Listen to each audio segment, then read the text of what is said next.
Didier Leclerc, c'est mon nom de plume et je suis écrivain. Je vis à Toronto depuis plusieurs années, je dirais plus de 20 ans.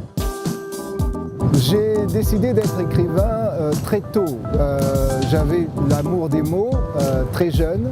J'aimais beaucoup lire et écrire, ce qui fait que dès que j'ai pu, j'ai écrit mon premier livre.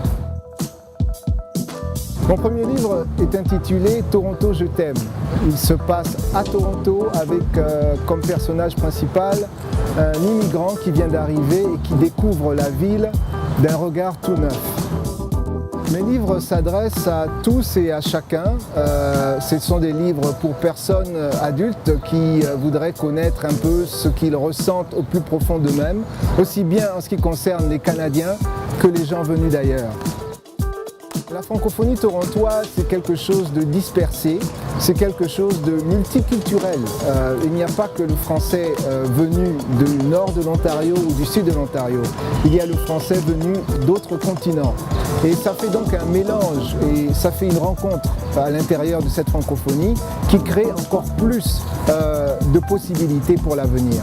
Je me sens faire partie de cette francophonie torontoise pour la première raison que je vis ici, mais aussi je pense que je contribue à ma façon à faire rayonner cette langue à l'intérieur d'une ville très anglophone.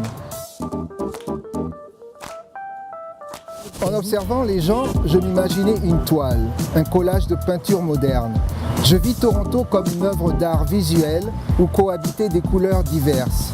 Je voyais une image de hot dog, des goélands affamés et des sombreros, d'un kitsch éblouissant.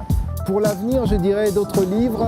Je tente ainsi d'écrire une œuvre, je tente ainsi de marquer de ma main mon passage dans cette vie, dans cette ville, et ma francité aussi, et bien sûr mon africanité qui transparaît dans cette francophonie.